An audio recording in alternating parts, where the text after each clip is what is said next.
I'm James Jordan, and I'm here to share an exciting new book on choral improvisation using chant. The purpose of this video is not only to tell you about the book, but to give you some background about everything that we're doing.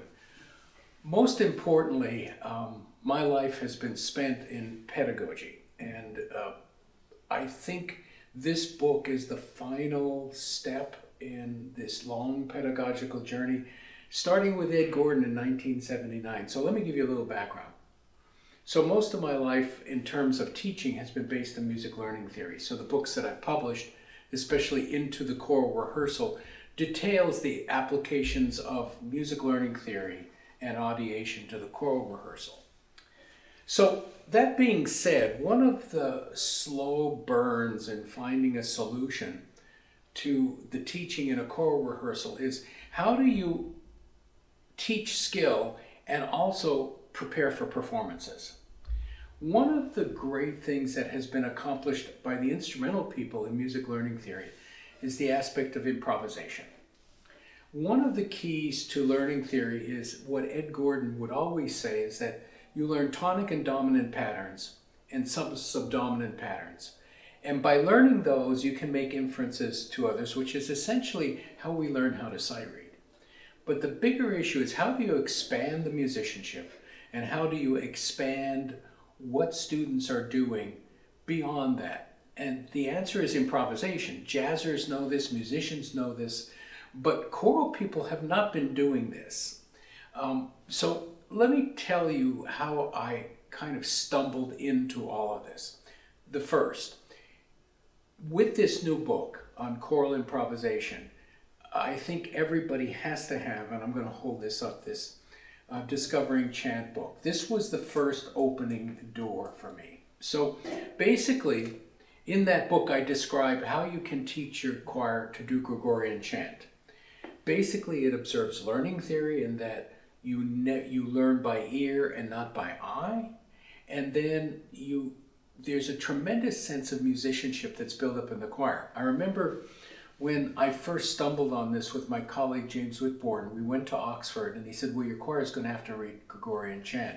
Well, to be honest, I thought, how's this going to work? It's a 4-line staff, etc., etc. And what I found happening is that because they didn't know the notation, they started to learn by ear, then they made associations with the notation, and then they started to listen to each other and sense the room and breathe together. Well, that journey, I swear by chant. It's part of my warm-ups.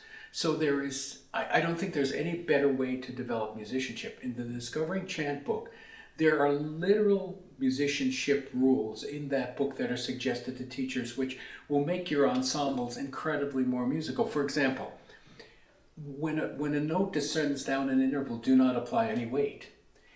When you apply weight, the forward movement of the line gets destroyed and the rhythm slows. So there's a lot of common sense things in that book that raise the musicianship of not only my choirs at Westminster, but for people who have had the bravery to do this. The procedure for teaching a chant is easy. You teach by rote. So now we have melodic material. And what do you do with it? How can you, rather than the obvious takeaway of musical literacy, how do you use this? Well, enter the scene one Gary Graden. Gary Graden is an American choral conductor who has spent most of his career in Stockholm.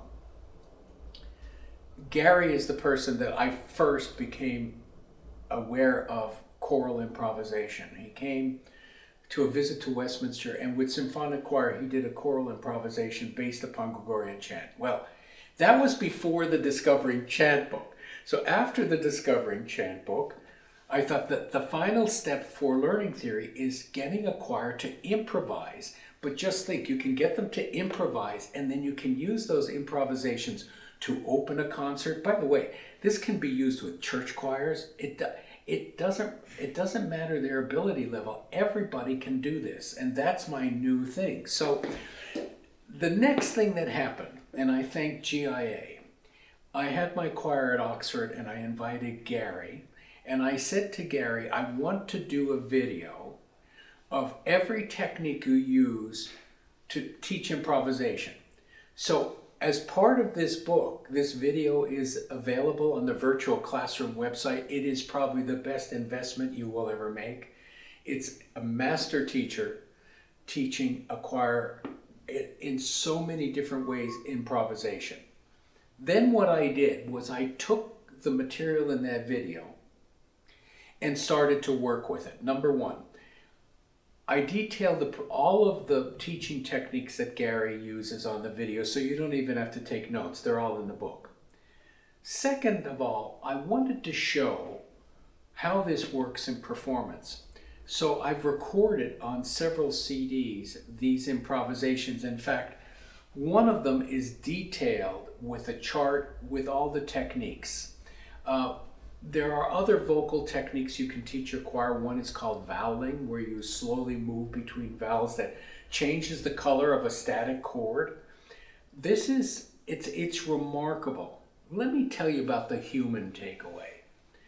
In the book, I asked for my students who were involved with this, there's this improvisation, and you can look it up on Spotify. It's called Sanctitude by the Westminster Williamson Voices. It was a 12-minute stunning improvisation where we combined Gregorian chant and literally Arabic chant into a massive improvisation that just worked.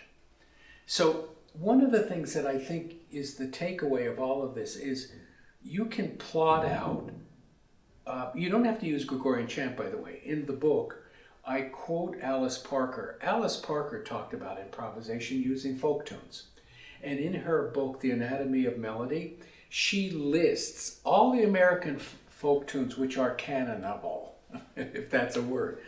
I've included those in the book. So you don't have to do chant. You could do folk tunes and have the bravery to just do them. Back to the thing about the students. I had them write. What was this experience? That's where I knew this was legitimate. Things like, it's the freest I ever felt. I felt I was hearing more. I felt I was connected more with the other singers. I felt you trusted us to do anything. Think of that. If that's the takeaway for your choir, how valuable would this be to be able to do this? And I guess the big thing I would say to all of you is there's a certain amount of bravery. You have to just lay the materials out and trust the ensemble to do this. I can tell you the musical growth and what is achieved on the back end is absolutely phenomenal. So I raise this book up to you. I do believe that in terms of music education methods, in terms of skill teaching, inside the choral rehearsal, discovering chant, and this book, complete kind of a trio of materials, method materials for choral musicians that I think I would like to say are unparalleled because they align themselves with music learning theory and Ed Gordon. If you're interested in improving your ensemble's musical identity, how they phrase, how they breathe, how they listen, this new book is the capstone on all of that. So I encourage you, number one, to get the book. Number two, if you go to the website, thecoralacademy.com, there are courses all around the country that I'll be teaching. There are specific courses in Gregorian chant. I think every music teacher needs to learn chant, not necessarily to carry it directly in the classroom, but to develop your own musicianship skills. So I would encourage you, number one, to look at the Choral Academy offerings. Number two, in the virtual classroom, there are materials that support these. I have QR codes in the new book so that you can just go and basically teach yourself. This is not something, while I would love you all to come and work with me, which I really love, there's things about conducting. There are things about how we cause people to sing that are important in this. You're not conducting anything, you're causing things. And that requires a kind of turnaround in your own philosophical basis. So I'm excited to share this book with you. I hope that you'll take advantage of not only the book, but go and watch Gary Graden. And the last thing I want to say is that the improvisation that's charted out in the book was done by my dear friend James Whitbourne, who passed last March. This book is dedicated to him, and I need to end this by saying that without James, I would not be doing any of this. He was the one that introduced me to Chant. We went down the improvisation road together. He wrote a book called The Musician's Trust, which is published by GIA. So I don't want to take all the credit for this, because most of the credit goes to James, because he pushed me to go farther. And so now I'm pushing you all to go farther and to entertain this new and exciting book. So thanks for listening to this, and I hope you give the book a read.